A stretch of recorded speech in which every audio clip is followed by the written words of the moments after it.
rester sur les conclusions de Lydie et rester optimiste, je voulais juste dire que globalement et économiquement parlant, le monde de la mer va au global bien, même si naturellement, comme dans toute filière, il y a des situations individuelles difficiles que nous devons prendre en considération. Ce sont aussi des professionnels qui subissent des pressions très fortes.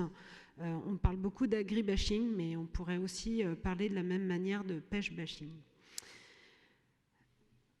Pour être moins optimiste, la situation actuelle est plutôt une situation d'inquiétude dans le monde de la pêche en particulier, face à l'accumulation de nombreuses contraintes et de nombreuses incertitudes. Pour rentrer un peu plus dans le détail, l'obligation de débarquement qui est en œuvre depuis le début de l'année, l'atteinte du rendement maximum durable dont nous savons que c'est un enjeu important mais qui arrive à échéance au 1er janvier 2020, les quotas dont les préconisations pour cette fin d'année sont assez défavorables pour notre région, sans compter le fait que, vous le savez, sur ce sujet-là, nous manquons et les pêcheurs manquent de visibilité sur un élément qui est majeur dans leur activité professionnelle. Donc nous continuons à essayer de les accompagner sur le fait de pouvoir avoir une visibilité pluriannuelle sur ce sujet-là. Ça, c'est un élément de contexte réglementaire auquel vient évidemment s'ajouter, et c'est le cœur du sujet d'actualité, les inquiétudes qui sont liées aux conditions du Brexit, puisque nous parlons très souvent sur ce sujet-là des effets indirects liés à l'accès aux eaux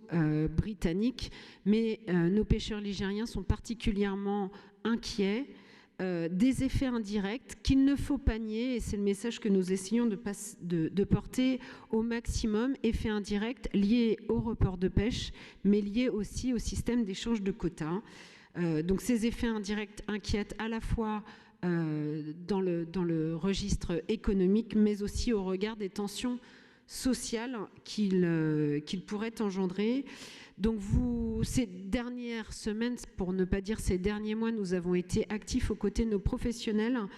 pour essayer de porter un certain nombre de démarches au niveau national et européen. Et donc bien évidemment, en ce jour du 17 octobre, nous allons être particulièrement attentifs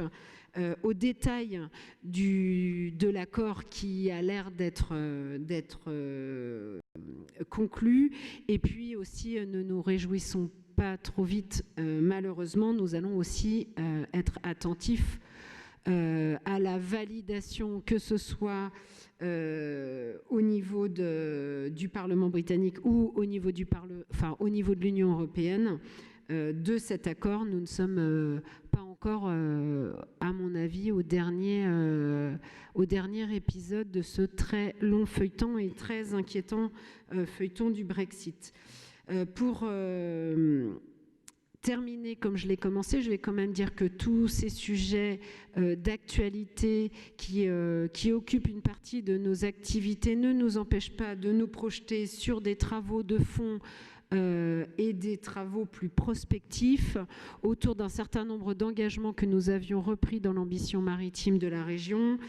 puisque nous avançons avec les professionnels sur la création de l'interprofession pêche, que nous essayons d'être au maximum actifs, et Vanessa Charbonneau en a parlé ce matin, sur l'écriture du futur FEAMP, qui s'appellera d'ailleurs FEAMPA, pour parler un petit peu plus d'aquaculture, que nous sommes aussi, que nous suivons de près un certain nombre de retours d'études et de plans d'action à engager relativement aux mortalités méthylicoles dont nous avons parlé il y a quelque temps, mais qui sont toujours plus ou moins d'actualité selon les bassins. Et que nous sommes aussi toujours auprès de nos professionnels aquacoles sur le sujet de l'innovation, puisqu'au mois de septembre, nous avons lancé un appel à projet résolution sur ce sujet. Donc voilà pour faire un petit tour d'actualité maritime. Et donc, j'enchaîne sur le rapport, Lydie. Donc du coup, plus spécifiquement sur le programme 193 aquaculture, donc dans le cadre de la décision modificative numéro 3, je vous propose d'inscrire une dotation de 100 000 € d'autorisation de programme, donc plus spécifiquement au titre de la mesure 48 du FEAMP qui est liée aux investissements en aquaculture.